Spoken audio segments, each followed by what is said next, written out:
오늘 살필 말씀은 사무엘상 13장입니다.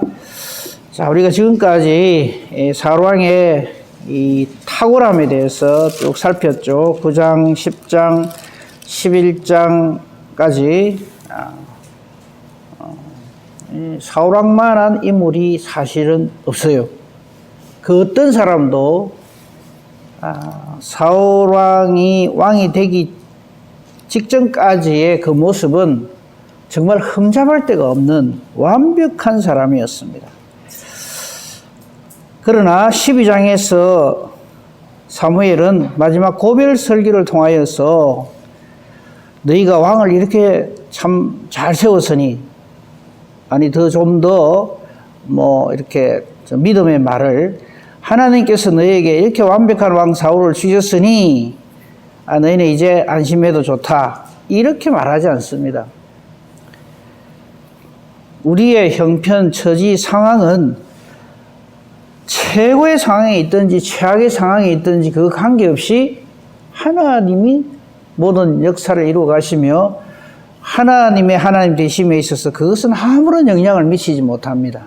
아니, 오히려 최악의 상황에 있을수록 하나님의 하나님 되심은 더욱 드러날 뿐입니다. 그렇죠? 예. 그걸 이제 설교를 사무엘이 하면서 어제는 이제 23절 말씀을 드렸죠. 기도하기를 쉬는 죄. 기도를 쉬는 것이 왜 죄인가 하는 것을 말씀을 드렸고요. 기도에 대한 일반적인 전반적인 내용들을 어제는 말씀드렸고, 오늘은 드디어 사울이 어디서부터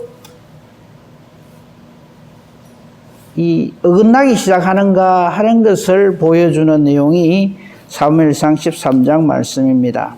자, 성경을 읽도록 하겠습니다. 다 읽지는 않고요. 8절부터 몇 절 읽겠습니다. 8절부터 14절까지 제가 봉독을 하겠습니다.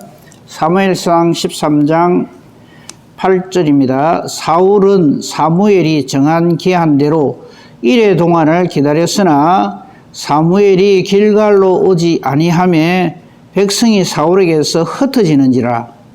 사울이 이르되 번제와 화목 제물을 이리로 가져오라 하여 번제를 드렸더니 번제 드리기를 마치자 사무엘이 온지라. 사울이 나가 맞으며 문안하며 사무엘이 이르되 왕이 행하신 것이 무엇이냐 하니 사울이 이르되 백성은 내게서 흩어지고 당신은 정한 날에 오지 아니하고 블레셋 사람은 믹마스에 모였음을 내가 보았으므로 이제 내가 이르기를 블레셋 사람들이 나를 치러 길갈로 내려오겠거늘 내가 여호와께 은혜를 간구하지 못하였다 하고 부득이하여 번제를 드렸나이다 하니라. 사무엘이 사울에게 이르되 왕이 망령되이 행하였도다. 왕이 왕의 하나님 여호와께서 왕에게 내리신 명령을 지키지 아니하였도다. 그리하였더라면 여호와께서 이스라엘 위에 왕의 나라를 영원히 세우셨을 것이거늘 지금은 왕의 나라가 길지 못할 것이라. 여호와께서 왕에게 명령하신 바를 왕이 지키지 아니하였으므로 여호와께서 그의 마음에 맞는 사람을 구하여 여호와께서 그를 그의 백성의 지도자로 삼으셨느니라. 거기까지 하겠습니다. 자, 그렇게 완벽해 보였던 사울이 여기서부터 어긋나기 시작합니다. 근데 이게 어긋날 때도요, 그냥 어쩌다 보니 어긋나는 것이 아니고요, 사울왕으로서는, 사울왕 입장에서 보면요, 이건 좀 억울하지 않냐, 이렇게 생각할 수도 있겠죠. 그런 상황에 대해서 우리가 신앙생활을 할 때 어떤 것을 표준으로 해서 해야 되는가 하는 것을 한번 오늘 아침에는 살펴보도록 하겠습니다. 자, 상황은 5절입니다. 블레셋 사람들이 이스라엘과 싸우려고 모였습니다. 그죠? 근데 자그마치 병거 3만, 마병이 6천, 백성은, 즉 군대는 해변의 모래같이 많이 와가지고 믹마스에 진을 치고 상황이 아주 급박했어요. 그게 6절입니다. 이스라엘 사람들이 위급함을 보고 절박하여 다 숨었어요. 굴, 숲을, 바위 틈, 은밀한 곳, 웅덩이에 숨으면서 이거 빨리 이거 해결해 달라 왕을 쳐다보게 되죠. 7절 맨 끝에 보면요. 그를 따른 모든 백성이 떨고 있다 그렇게 했어요. 그럼 이제 전쟁을 해야 되겠죠. 사울왕이 우리가 봤다시피 11장에서 암몬의 나하스 왕을 격퇴시킨 그런 전쟁의 승리의 경험이 있거든요. 그래서 이제 이번에도 그렇게 하려고 했어요. 그런데 8절을 보면 사무엘이 안 와요.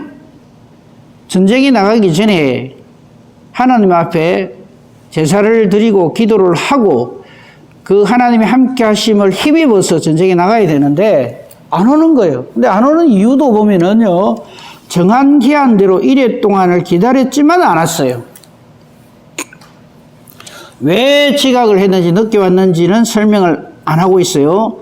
하지만 사무엘은 어쨌든 정한 기한 내에 오지 않았어요. 그러니까 백성들이 흩어지기 시작합니다. 사울이 말하는 것에서 상황을 보면 틀린 것은 하나도 없어요. 먼저 이것부터 볼까요? 아까 읽었습니다만요. 사무엘이 와가지고 제사를 사울왕이 집례한 것에 대해서 도대체 이게 무슨 일입니까? 할 때에 사울이 하는 말이 11절 중반절에 보면 백성은 내게서 흩어지고 당신은 정한 날에 오지 아니하고 블레셋 사람들은 지금 나를 치려고 이 나라를 치려고 저렇게 모여 있는 것을 내가 봤는데 내가 뭘 잘못했냐? 이 말이죠. 그 말 하나도 틀린 말이 없습니다. 그런데 무엇이 틀렸느냐 하면요. 그래서 내가 번제와 화목 제물을 하나님께 드렸다. 이게 잘못이죠. 여기에 8절을 좀 더 설명할 수 있는 말씀이 10장 8절입니다. 10장 8절을 보시면요. 사무엘이 사울왕에게 이렇게 얘기를 하죠. 너는 나보다 앞서 길갈로 내려가라. 내가 니게로 내려가서 번제와 화목제를 드리리니. 그죠?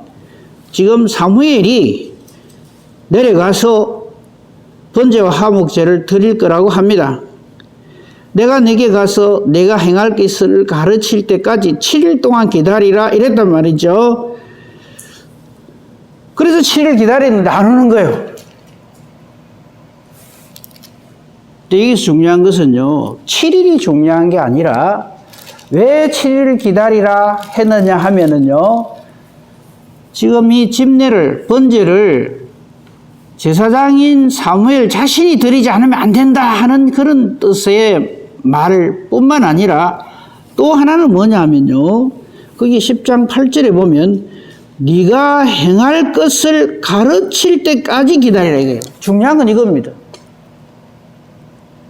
하나님의 뜻을 사울왕 당신에게 내가 전하여 줄 때까지 기다리라. 이게 중요한 거지. 왜 정한 기한이 안 오냐? 그게 중요한 게 아니에요. 근데 사울은 약속 시간에 전하선이기 때문에 내가 이렇게 하는 것은 사무엘에게 책임이 있지 내게 책임이 있지 않다. 이런 식으로 생각을 하는 거예요. 그러니까 이 사울왕이 그전까지 얼마나 완벽했습니까? 그죠? 근데 지금 이렇게 하는 것을 보면요. 사울왕의 그 제사에 대한 하나님께 예배드리는 것에 대한 하나님께 묻는 것에 대한 인식이 완전히 이건 아닌 거예요.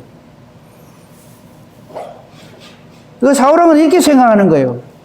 옆에 제사 드리는 거 보니까 저거 뭐 누가 하면 어때? 이래 생각하는 거죠.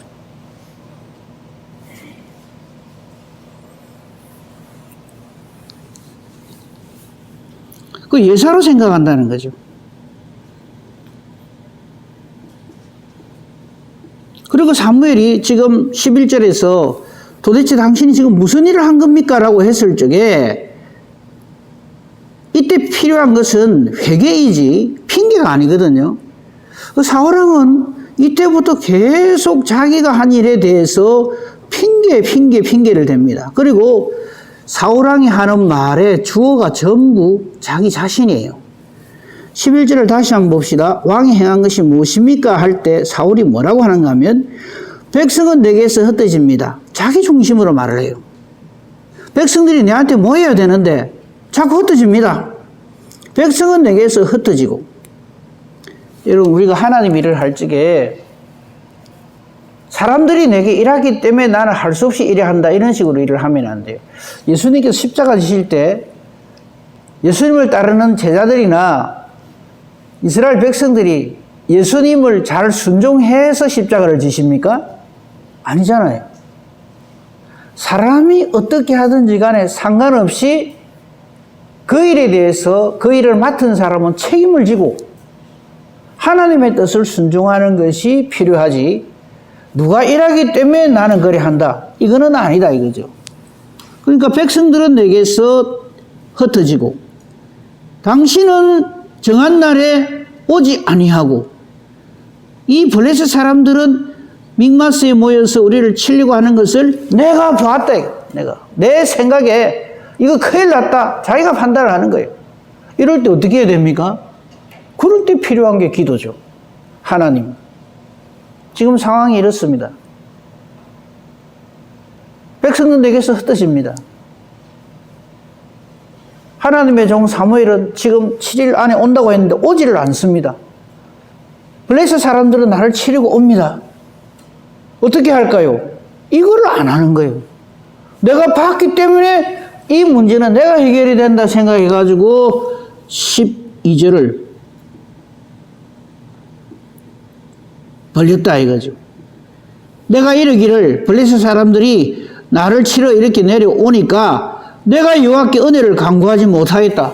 자기는 기도 한 방울도 안 해놓고 하나님이 나한테 은혜를 안 베푸시네. 그럼 부득불 내가 제사를 지내야지. 그래서 부득이하여 제사를 번제를 드렸나이다. 내가 뭐 잘못한 게 있나 이 말입니다. 부득이하여란 말은 내게 책임이 없다 이 소리거든. 이미 우리가 알다시피 사울왕과 다윗왕의 차이는 바로 그겁니다. 사실 그 안에 사울왕과 다윗왕의 하나님 앞에 잘못한 것에 대해서 그 죄질을 보면요, 하기야 죄질이라고 하는 것이 이 죄는 하나님 앞에 더 크고 저 죄는 하나님께 좀 덜하고 이런 건 없어요. 다 똑같습니다. 죄의 삭은 다 사망입니다. 근데 사실 다윗왕이 저지른 죄는 이건 참 좀 아닌 거죠. 완전히 우리가 생각할 때에 살인에 간음에 그냥 온갖 인간이 저지를 수 있는 최악의 죄를 저지른 거고, 사울왕이 한 거는 보면 꼭 책임이 자기에게만 다 있는 건 아니거든요. 왜 사무엘이 늦게 오냐고요. 좀 일찍 오면 아무 문제 없었을 건데. 그죠? 근데 하나님 그걸 보시지 않습니다. 중시를 보시죠. 죄악을 지적받았을 적에 다윗왕은 바로 엎드립니다. 회개합니다. 반면에 사울왕은 말이 많아요. 이래서 저래서, 그래서 누가 잘못했단 말입니까? 블레셋이 잘못했고 사무엘이 잘못했고 자기는 어쩔 수 없이 그래 했다 이거죠. 그런데 이런 것이 계속 이어집니다. 사울왕에게. 여기서부터 어긋나기 시작하는 겁니다. 아까 우리 325장 찬양할 적에 핵심은 뭐냐면 딴 길로 가지 맙시다.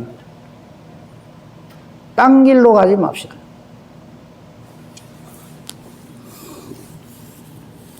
이 모든 일에 대해서 사무엘은 하나님의 뜻으로 판단을 내립니다. 그게 13절입니다.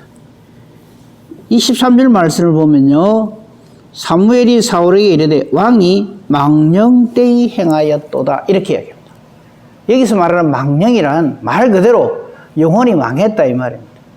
즉 성령이 떠나갔다 이 말이에요.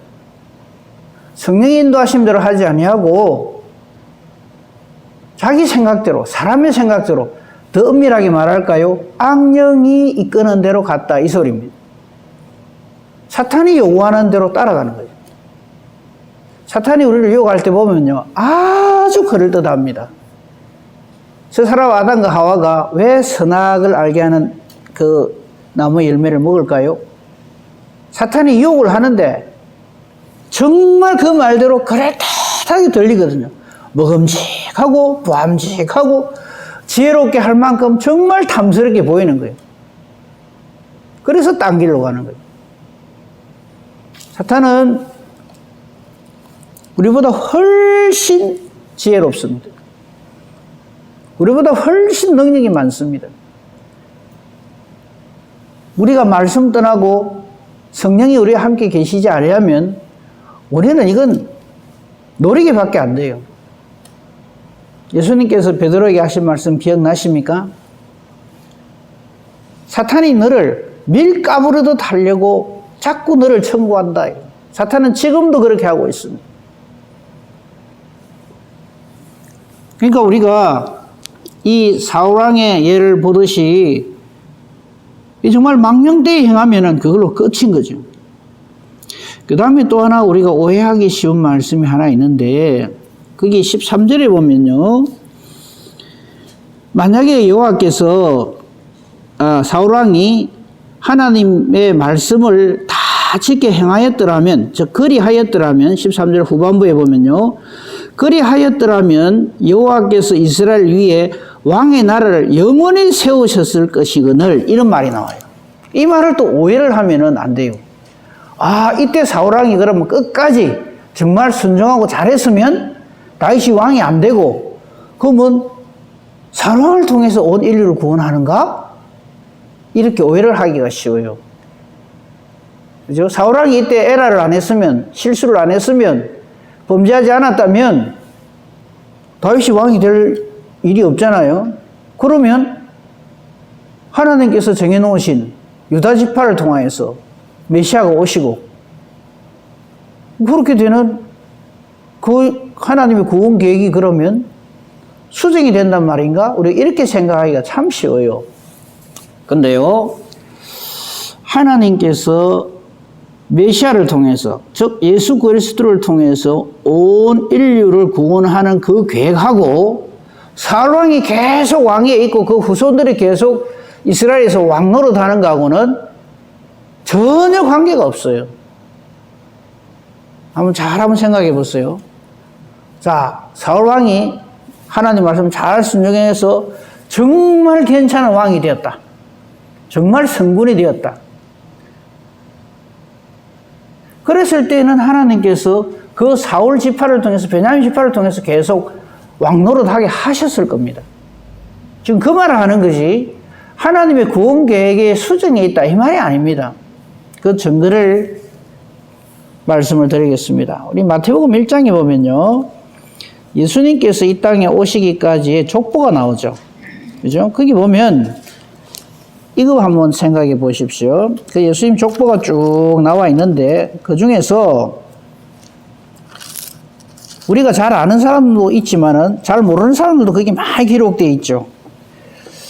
마태복음 1장 1절에 보면 아브라함과 다윗의 자손 예수 그리스도의 세계라 해놔놓고 아브라함, 이삭, 야곱, 유다 이런 사람들까지는 우리가 기억을 해요. 근데 그 다음부터는 뭐 잘 모르는 사람들도 거기 많이 나와요. 그죠? 그런데 이 예수님의 육신의 조상들의 한 일을, 더 정확하게 말하면 직업을 한번 가만 보세요. 아브라함, 이삭, 야곱은 족장들입니다. 그죠? 그런데 야곱 이후에 유다 그리고 요셉, 이 시대에는 애굽으로 가서 살아요. 그리고 그때부터 약 400년간은 애굽에 종살이를 해요. 애굽에 노예를 합니다. 그런다고 해서 예수님이 이 땅에 못 오십니까? 아니거든요. 그 다음에 6절에 보면 다윗 왕을 낳으니라 해가지고 다윗 뒤에다가 왕을 딱 붙여줘요. 거기서부터 쭉 해가지고 바벨론으로 사로잡혀 갈 때까지 11절까지 나오는 예수님의 육신의 조상들은 전부 신분이, 직업이 왕입니다. 그렇죠? 보세요. 애굽에 종살이 하던 사람들, 그 다음에 왕들, 그 다음 바벨론으로 포로로 잡혀간 그 시대부터는 이 왕이 없어져 버리고 바벨론 포로 생활을 합니다. 비참하죠. 그리고 다시 바벨론에서부터 돌아왔을 때 이스라엘 백성들은 그 뒤로부터 계속 왕을 했느냐? 그렇지 않습니다. 그 뒤로는 로마의 속국이 되어서 예수님 오실 때는 완전히 엉망진창이 되어버렸어요. 그래서 뭘 말씀드리려고 하는가 하면 그 사람이 왕이든지 노예든지 포로로 잡혀갔든지 다른 나라의 속국이 되었든지 우리 인간의 형편처지 상황에 상관없이 하나님의 구원 계획은 그대로 진행되어져 갑니다. 이것을 알고 오늘 사무엘이 사울왕에게 한 말을 이해를 해야 됩니다. 만약에 사울왕이 하나님의 말씀을 잘 순종했더라면 왕의 나라가 영원했을 것이다 하는 말. 다시 본문 한번 보세요. 13절 끝에 보면 그리하였더라면 여호와께서 이스라엘 위에 왕의 나라를 영원히 세우셨을 것이다 하는 말이 그래서 성립이 하는 거예요. 그런 거지. 야, 이때 사울이 잘했으면 다윗이 왕이 안 됐으면 다윗의 지파를 통해서 유다 지파를 통해서 예수님이 메시아가 장차 오셔서 온일을 구원하는 이 계획이 그러면 다 무산되는 것인가? 그렇게 해석을 하면 안 된다는 거예요.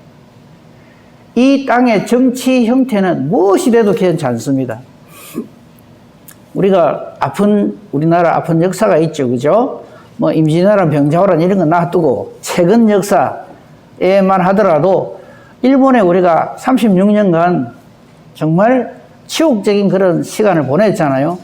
근데 그게 우리가 하나님 나라를 사모하는 것이나 예수를 믿는 거하고는 아무 상관이 없어요. 아니, 오히려 더 좋은 효과를 일으킬 수 있죠. 하나님이 왜 이스라엘 백성들을 자꾸 시련에 빠뜨리는지 아십니까? 회개하라는 거죠. 죄를 먹고 마시는데도 계속 그대로 내버려 두면 그건 하나님께서 징계하시지 않는 하나님 백성이 아니라는 증거입니다. 그러니까 일본 36년의 그 압제가 무조건 나쁜 것이라고는 생각 안 합니다.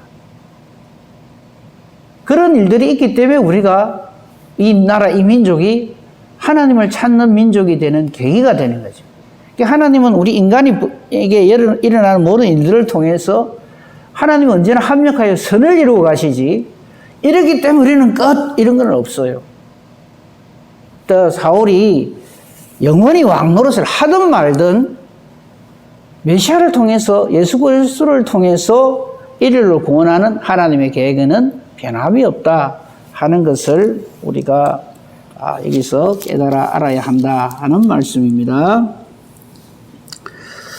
자, 그럼 여기서 이 사울이 왜 이렇게 할까 하는 것만 살펴보도록 하겠습니다. 그러고 마치도록 하겠습니다.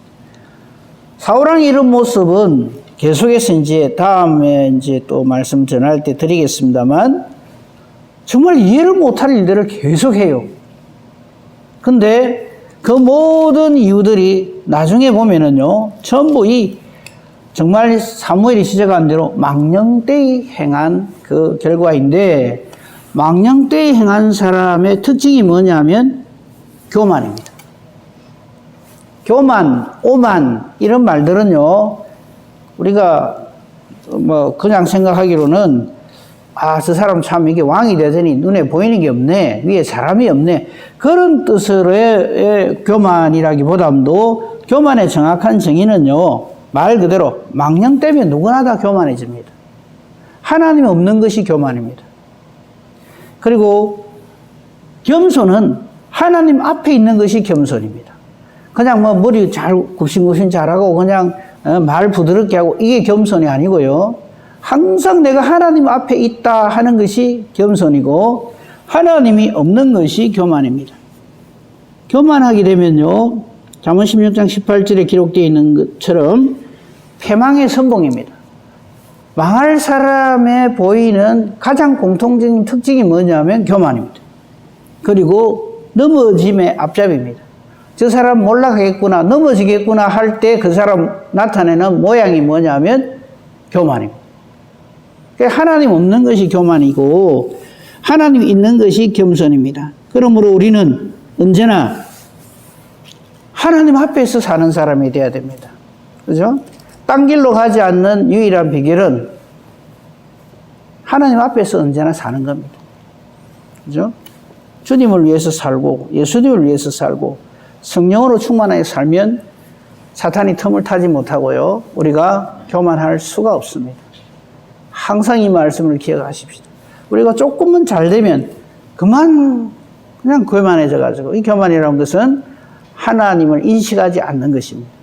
우리 항상 하나님 인식 안 하면 바로 사울왕처럼 됩니다. 그 사람이 그전에 아무리 훌륭하다 할지라도 절대 하나님 앞에서 사는 겸손의 은혜를 누리는 복된 저와 여러분이기를 우리 주님의 이름으로 축복하며 축원합니다. 아멘. 감사합니다, 하나님. 오늘 아침도 저희들을 하나님 앞에 불러주시고 이 하루를 하나님과 더불어 시작하게 해주시니 감사합니다. 사울왕의 이 어긋나기 시작하는 그 과정들을 오늘 아침에는 살폈습니다. 우리가 어떠한 경우라도 나를 주어로 해서 나를 중심으로 해서 모든 사태를 파악하지 말게 하시고 하나님의 뜻을 항상 묻고 찾고 기도 없이 말씀 없이 움직이지 않는 저희들 되게 해주시옵소서. 어떤 경우라도 하나님 앞에 내가 있음을 언제나 하나님 앞에 내가 있음을 잊지 아니하는 겸손한 심령을 저희들에게 주시옵소서. 하나님 없는 것이 교만인 것을 우리 순초도 잊지 말게 해주시옵소서. 그러므로 나의 언행 심사가 항상 성령으로 충만하여 하나님과 더불어서 모든 일을 결정하게 하시고 주님 없는 예수님 떠나 사는 일이 없도록 주님 도우시고 역사하옵소서. 우리가 기도합니다. 우리의 기도하는 것도 내가 얼마나 기도를 어떻게 열심히 잘하느냐에 승부가 있는 것이 아니라 내가 하나님의 말씀을 붙들고 하나님의 언약을 붙들고 하는 기도인지 아닌지 하나님의 뜻과 나의 기도가 어떤 관계가 있는가를 늘 생각하면서 기도하게 해주시옵소서. 우리의 기도하는 것이 하나님의 뜻과 같게만 해주시옵소서. 하나님의 뜻대로 간구함으로 하나님이 기뻐하시며 응답해 주시는 능력 있는 의인의 간구가 우리의 기도가 되게 하여 주시옵소서. 오늘도 총일도록 함께해 주시옵고 범사 대소사를 오직 주님 손에 부탁하오며 모든 말씀 우리를 구원하신 우리 주 예수 그리스도 이름으로 감사하며 기도합니다. 아멘. 하늘에 계신